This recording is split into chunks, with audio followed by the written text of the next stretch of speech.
नमस्ते दोस्तों, मैं हूँ Ashish Shukla from deep knowledge और हम आज आपके लिए लेकर आए हैं एक बहुत ही स्पेशल क्वेश्चन और उसके बाद हम पढ़ेंगे हमारी 0 to 1 का एक बहुत स्पेशल चैप्टर। क्वेश्चन ये है कि क्या शादी करनी चाहिए या नहीं करनी चाहिए। ये तो बड़ा आसान क्वेश्चन है, सबको बताया करना चाहिए, लेकिन ये क्वेश्चन तब थोड़ा सा टिपिकल हो जाता है जब हमको लगता है कि हम स्पिरिचुअल पाथ पे चलना चाहते हैं। जैसे गौतम बुद्ध चले या कृष्णमूर्ति थे, क्योंकि अक्सर ये देखा गया है कि लोग जो भी स्पिरिचुअल पाथ पे चलते हैं वो लोग ये कहते हैं कि भाई शादी करेंगे तो ब्रह्मचारी कैसे रहेंगे, ब्रह्मचारी बन के ही आदमी स्पिरिचुअली ग्रोथ कर सकता है। ये क्वेश्चन मैं इसलिए पूछ रहा हूँ, इसके पहले एक और क्वेश्चन इसी से रिलेटेड क्वेश्चन था, एक बच्चे ने पूछा था, इसलिए मैं इस क्वेश्चन को पिकअप कर रहा हूँ कि सर शादी अरेंज्ड होनी चाहिए या लव मैरिज होनी चाहिए। इसके बारे में मुझे बिल्कुल कोई डाउट नहीं है, एक ही आंसर है। चाहे दुनिया में किसी का कोई भी आंसर हो, एक ही आंसर मेरे पास है और वो है, कुछ आइडिया, लव मैरिज। उस बेचारा बच्चा डर क्या बोलता है, सर हमारे माँ बाप क्या कहेंगे, हमारे माँ बाप तो बड़े ऑर्थोडॉक्स हैं, गांव के हैं, उनकी तो बेइज्जती हो जाएगी। शादी क्या है? शादी दो लोगों की एनर्जीज़ का मिलना है। दो लोग किस तरह से फिज़िकली मिलते हैं, साइकोलॉजिकली मिलते हैं, वर्बली मिलते हैं, जब बातचीत होती है तो मिलते हैं। आपको पता है जब अरेंज्ड मैरिज होता है तो हस्बैंड वाइफ मिल नहीं पाते कभी। हाँ, फिज़िकली एक दूसरे से मिलते हैं, रिलेशनशिप होता है, लेकिन बातचीत नहीं होती। मैंने देखा है हमारे ही घरों में 10-10, 15-15 साल तक शादी होने के बाद भी बीवियाँ पतियों से, पति बीवियों से बहुत सी बातें नहीं कर पाते, क्योंकि ये अरेंज्ड मैरिज है। अरेंज्ड मैरिज में दो लोग जो होते हैं ना, वो एक टिपिकल फिक्स्ड रोल पे होते हैं। वाइफ को पता है कि मुझे किचन का काम करना है, झाड़ू पोछा लगाना है, पति की सेवा करनी है, पति को भगवान की तरह ट्रीट करना है, चाहे भगवान हो चाहे ना हो। वैसे वैसे पति को पता है कि मुझे सुबह उठ करके चाय पीना है, कॉफ़ी पीना है, घर में सब नौकरी पेशा करके कमाना है और घर पे आकर के मालिक की तरह रहना है। इसके बीच में एक साइड इफ़ेक्ट होते हैं कुछ, नहीं, जैसे कचरा पैदा होता है ना घर में, खाना बनाइए तो कचरा पैदा होता है, आलू छीलिए तो आलू का कचरा निकलता है। ऐसे ही नोक झोंक, लड़ाई झगड़े, ये बाई प्रोडक्ट की तरह हमारे निकलते हैं। कभी एहसास भी नहीं होता कि क्या ऐसी भी कोई लाइफ है जिसमें केवल प्यार ही प्यार हो, कोई झगड़ा हो ही ना। लोग कहते हैं झगड़ा तो वही होता है जहाँ पर प्यार होता है। ये निहायत गलत चीज़ है।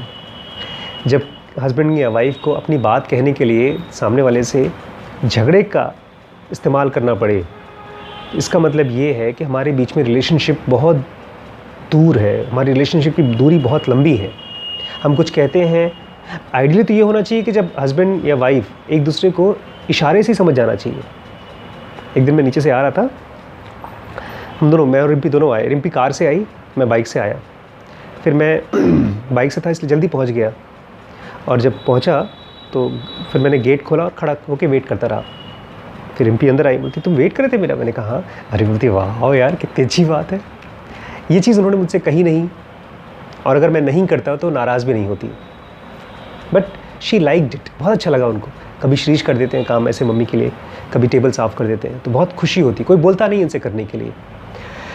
फ्रेंडशिप यही होती है। फ्रेंडशिप मतलब हम आपको फील करते हैं, हम आपको महसूस करते हैं, और ये फ्रेंडशिप म्यूचुअल होती है, इसमें कोई रोल फिक्स नहीं होता है। पुराने ज़माने के उपनिषद में तो पति पत्नियों को कहा गया है कि एक दूसरे के बेटा बेटी, भाई बहन, हर चीज़ बन जाओ। हर चीज़ मतलब रोल कोई फिक्स नहीं होना चाहिए। और ये चीज़ मैंने देखा है कि अरेंज्ड मैरिज में हो ही नहीं पाता है। शुरुआत ही दूरी से होती है।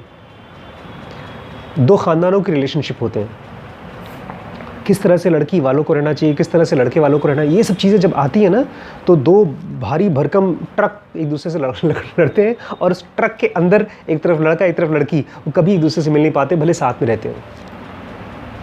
लड़की को पता है आपको, शादी के बाद अरेंज्ड मैरिजेस में कपड़े पहनने की फ्रीडम नहीं होती, कि वो जीन्स पहन सकती है नहीं पहन सकती, सूट पहन सकती है नहीं, और कपड़े पहनना बहुत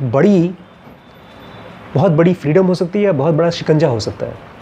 मैंने देखा यहाँ पर जो औरतें आती हैं अल्ट्रासाउंड कराने के लिए, आप विश्वास नहीं कर सकते, पता है एक नया तरीके का कैंसर डेवलप हुआ है, उसको साड़ी कैंसर बोलते हैं। पता है कहाँ होता है साड़ी कैंसर? जहाँ कमर में ना अब साड़ी पहनते हैं, उस गांठ बांधने की वजह से जिस जगह पर कमर है वहाँ पर अल्सर हो जाता है। क्योंकि टाइट बांधना पड़ता है, टाइट नहीं बांधेंगे तो खुल जाएगा। बर्तन मांजना है, उठना है, दौड़ना है, झाड़ू पोछा लगाना है, इतनी बार औरतों को उठना बैठना पड़ता है कि टाइट बांध देती हैं। यंग लड़कियों को बेचारों को साड़ी पहनना नहीं आता है। ये सब क्यों करना पड़ता है? साड़ी क्यों मजबूरी में पहनना पड़ता है? आज तक आप लड़की थे, कल शादी हुई, कल से स्ट्रेट अवे कल से आपको बहू बनना पड़ेगा। और बहू का फिक्स्ड रोल है। जैसे फिल्मों में नहीं होता रोल, बाप का रोल अदा करेगा ये, बेटी का रोल, उस रोल से बिल्कुल आपको अपने किरदार से अलग नहीं हटना है। ऐसे ही एक अरेंज्ड मैरिज में वाइफ हो या हस्बैंड हो, अपने किरदार से अलग नहीं हटता। मैंने देखा है लोगों को कनेक्ट ही नहीं कर पाते। अच्छे अभी परसों नरसों एक मुझे फ्रेंड मिले, शादी अरेंज्ड हुई है, हस्बैंड वाइफ दोनों खूब पढ़े लिखे, दोनों प्रोफेशनल्स, दोनों जॉब करने वाले, लेकिन कराई किसने? माँ बाप ने कराई। तो मैंने पूछा कि यार फिर क्या प्रॉब्लम क्या हुई? बोलते हैं आज तक लड़की यहाँ आई नहीं, लखीमपुर में आई ही नहीं रहने के लिए हमारे साथ। और मैं आपसे इसलिए बोल रहा हूँ बिकॉज हम सब यही सोचते हैं कि हमारी शादी जो है हमारे माँ बाप की जिम्मेदारी है। मैं भी यही सोचता था, लेकिन शादी तकरीबन वैसा ही है जैसे कि नहाना धोना, साइकिल चलाना, कार चलाना, सांस लेना 24 घंटे का काम है। आपके माँ बाप आपके लिए सांस नहीं ले सकते, आपके माँ बाप को आपके लिए कपड़े नहीं पहन सकते। छोटे बचपन में तो आप पहनाते हैं, लेकिन उसके बाद नहीं। ब्रश नहीं करा सकते आपको। अगर कराना पड़े इसका मतलब कोई बहुत बड़ी प्रॉब्लम हो गई है। हस्बैंड वाइफ की बीच की डिसीजंस माँ बाप को नहीं लेना चाहिए। अगर लेना पड़ रहा है इसका मतलब अरेंज्ड मैरिज है और दूरी है। उस डॉक्टर से पूछा मैंने, क्या प्रॉब्लम क्या है? बोलते मेरी वाइफ शादी के बाद यहाँ पर आने को ही तैयार नहीं। लखीमपुर उसके लिए बहुत छोटा शहर है ना। मुझे लगता है प्रॉब्लम ये नहीं, प्रॉब्लम ये है कि दोनों एक दूसरे से फ्रेंडशिप नहीं है दोनों की। जब मैं लव मैरिज बोलता हूँ तो मैं ये बोलता हूँ कि शादी से पहले लड़का और लड़की आपस में एक दूसरे से खूब बातें करें, अपनी सारी चीज़ें शेयर करें। इसको मैं बोलता हूँ प्री मैरिटल डाउनलोडिंग। मेरे क्या क्या चीज़ें हैं, मेरे क्या सपने हैं, मैंने क्या क्या किया, मुझे किस चीज़ों में ख़राब लगा, क्या अच्छा लगा। और हमारी कोई भी एक भी बात से अगर मेरे बिलवेड को कुछ भी हर्ट हो सकता है तो हो जाने दें। वो शादी कैंसिल होती तो हो जाने दें। ऐसी बातें जब मैं कर रहा था, एक बार हमारे चेन्नई में एक हमारे फ्रेंड थे, उन्होंने मेरी बातें सुनी कि मैंने शादी से पहले तो रिम्पी से सारी बातें की।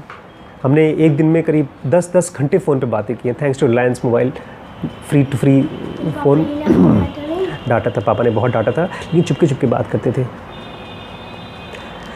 उसके बाद उस दोस्त को बताया कि हमारी खूब बातें होती थी और मेरी सारी ऐसी चीज़ें, ऐसे सीक्रेट्स जो मैं किसी को नहीं बता सकता था, मैं अपनी रिम्पी को, मुझे पता नहीं थी कि मेरे से शादी करेगी। हमारी बहुत अच्छी दोस्ती हो गई। मैं कृष्णमूर्ति क्यों पढ़ता हूँ, MBBS करने के बाद भी कृष्णमूर्ति मेरा इंटरेस्ट क्यों है, ऐसी बातें मैं उनसे करता था। फिर रिम्पी भी मुझसे अपनी बातें करती थी। फिर हम लोग ने देखा कि हमारे बीच में कोई डिफरेंस ही नहीं है। मेरी सारी बातें उसको पता है, उसकी सारी बातें मुझे पता है। मुझसे बोलती है ये तो मैंने अपने भाई को नहीं बताई, बहुत सी बातें अपने पेरेंट्स को नहीं बताई, वो सब मैं आपको बता रही हूँ। मैंने कहा यार मेरे साथ भी ऐसे ही है। अब क्या करना चाहिए? अब अगला स्टेप तो ये हुआ कि शादी होनी चाहिए हमारे बीच में, क्योंकि हम दोनों एक दूसरे के बहुत अच्छे दोस्त हैं। ये सब बातें मैंने किसी फ्रेंड को बताई तो उसको लगा वाह यार ये तो बहुत अच्छा रिलेशनशिप है, ये तो ऐसा ही है, आप अपने साथ रह रहे हैं बेसिकली। शीशे में अपनी शक्ल देखिए और आप ही के जैसा एक बंदा हो, खाली उसका सेक्स अलग है, ऐसा कुछ मिल जाए। तो बोलता है मैं भी, उसने इंस्पायर्ड हो गया। अगले दिन जॉब पे नहीं आया, 2 दिन जॉब पे नहीं आया, तीसरे दिन आया, आंखें सूजी हुई थी, आंखें लाल। मैंने कहा क्या हुआ? खूब रोया हुआ लग रहा था। बोलता है मैंने अपनी गर्लफ्रेंड को अपनी सारे सीक्रेट्स बता दिए, हमारा ब्रेकअप हो गया। अगर सीक्रेट्स बताने से ब्रेकअप होता है, thank God. That is like उसको बोलते हैं क्वालिटी चेक।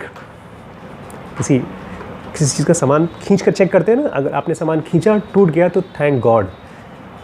इसको मैं तो बोलता हूँ कि शादी से पहले वो धनुष तोड़ना होता है ना, राम जी ने धनुष तोड़ा था, धनुष को तोड़ कर चेक कर लीजिए, बात करके दूसरे को देख लीजिए, गाली गलौज मत करिए, बट अपना नेचुरल स्वभाव शेयर करिए।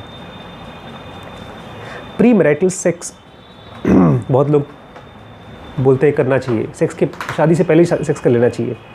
मेरे हिसाब से नहीं करना चाहिए। सेक्स एक सेकंड लेवल की फ्रेंडशिप है जिसमें कि हमारी सबसे बड़ी एनर्जी बॉडी की सामने वाले से हम शेयर करते हैं। और इसमें सबसे बड़ा ख़तरा ये है कि हम एक दूसरे की साइकोलॉजी में इम्प्रिंट कर जाते हैं, छापा पड़ जाता है।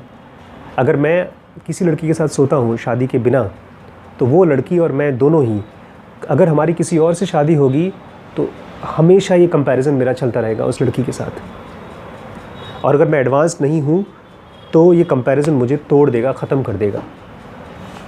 इसलिए मेरी सलाह हमेशा ये रहती है कि आप प्री मैरिटल सेक्स न करें, प्री मैरिटल फ्रेंडशिप खूब कर लें, और अगर फ्रेंडशिप रिलेशनशिप में बदलती है तो आप शादी कर लें। सेकंड चीज़, क्या आदमी को स्पिरिचुअली इंक्लाइंड है तो शादी करनी चाहिए कि नहीं करनी चाहिए? Marriage is related to our sexual energy, और सेक्शुअल एनर्जी हमारे पास अभी है, स्पिरिचुअल एनर्जी नहीं है।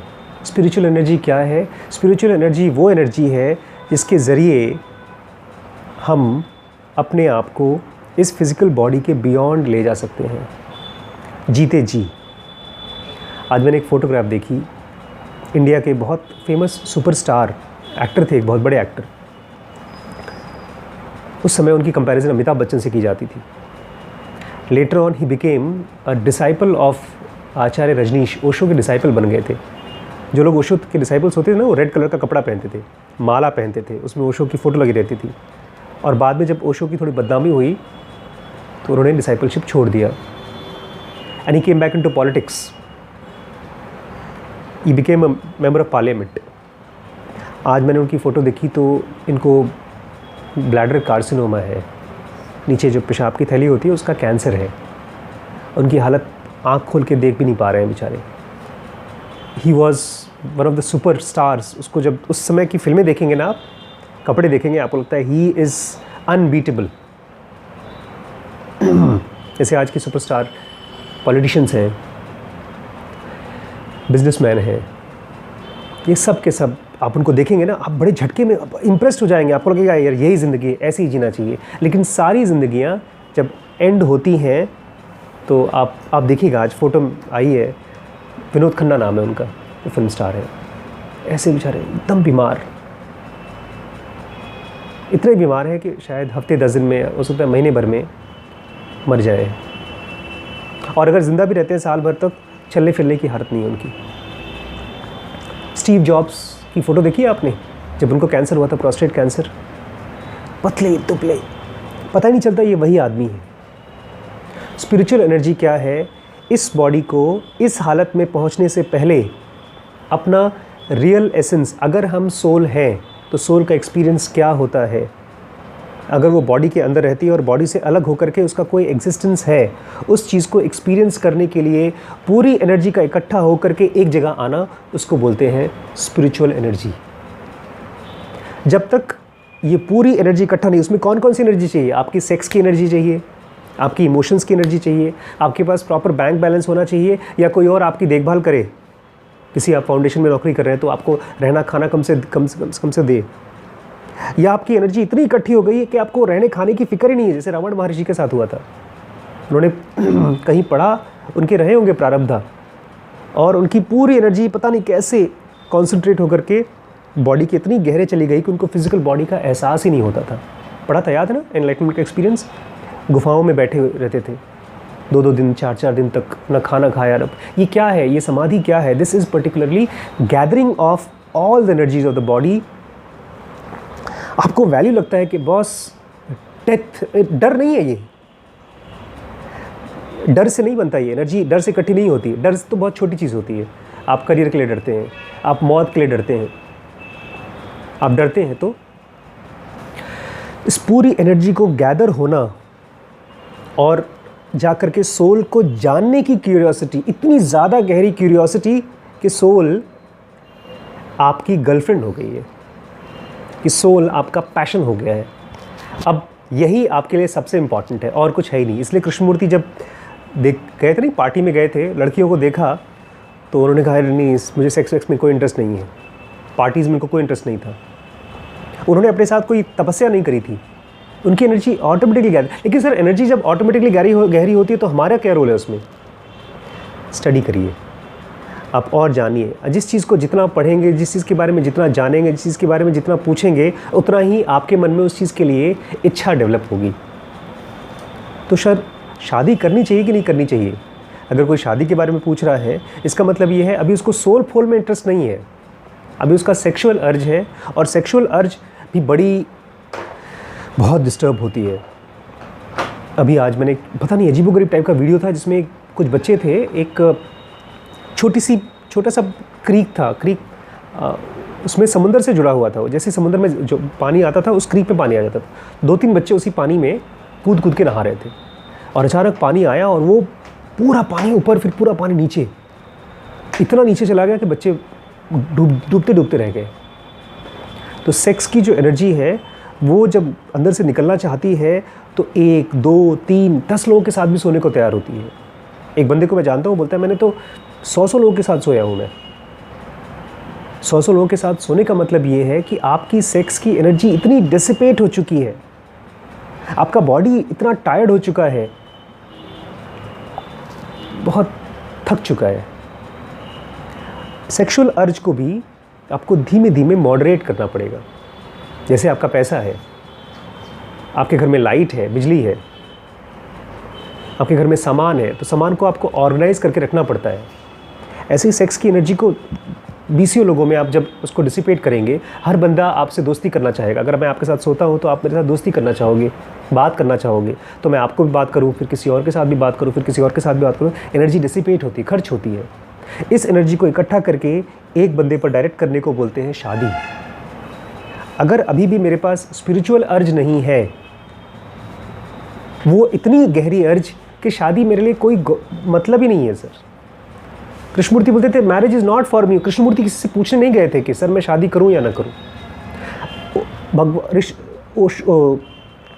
आपके ओशो को किसी से पूछने नहीं गए थे कि मैं शादी करूं कि ना करूं।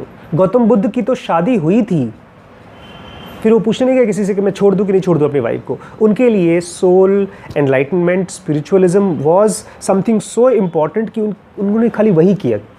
जब हम किसी से भी पूछते हैं सर हमको शादी करनी चाहिए कि नहीं करनी चाहिए, वो आदमी 2 पार्ट्स में डिवाइडेड है। उसका इमोशन और उसकी बॉडी तो कह रही है हमको सेक्स करना है, और उसका थॉट्स में कहीं पर क्यूरियोसिटी थोड़ी सी आ गई है स्पिरिचुअलिज्म की। ऐसे आदमी को ज़रूर शादी करना चाहिए, लेकिन एक अच्छे दोस्त के साथ, क्योंकि एनर्जी तभी आपकी इकट्ठी हो सकती है जब आप किसी दोस्त के साथ रिलेशनशिप में हैं। अगर आपने किसी और से ज़बरदस्ती से अरेंज्ड मैरिज पता है किस लिए होता है? दहेज के लिए होता है, रिस्पेक्ट के लिए होता है, घर में नौकर नौकरानी चाहिए होता है। काम वाली आएगी, एक हाई फाई काम वाली, पढ़ी लिखी काम वाली, घर में काम करेगी, घर का देखभाल करेगी, तो फिर आपकी एनर्जी ब्लॉक हो जाती है। तो spiritualism is very intense activity which needs 10, 15, 20 years of your dedication. जिसको सीरियसली स्पिरिचुअल में जाना चाहिए उसको भूल ही जाओ कि कुछ और चीज़ इंपॉर्टेंट है। लेकिन जो सवाल ये पूछ रहा है कि शादी करना चाहिए नहीं करना चाहिए, उस आदमी को शादी करना चाहिए, और एक हैप्पी शादी करनी चाहिए। और शादी के दौरान वो अपनी क्यूरियोसिटी डेवलप कर सकता है स्पिरिचुअलिज्म के लिए, through books, through videos, through friends, through people discuss करके।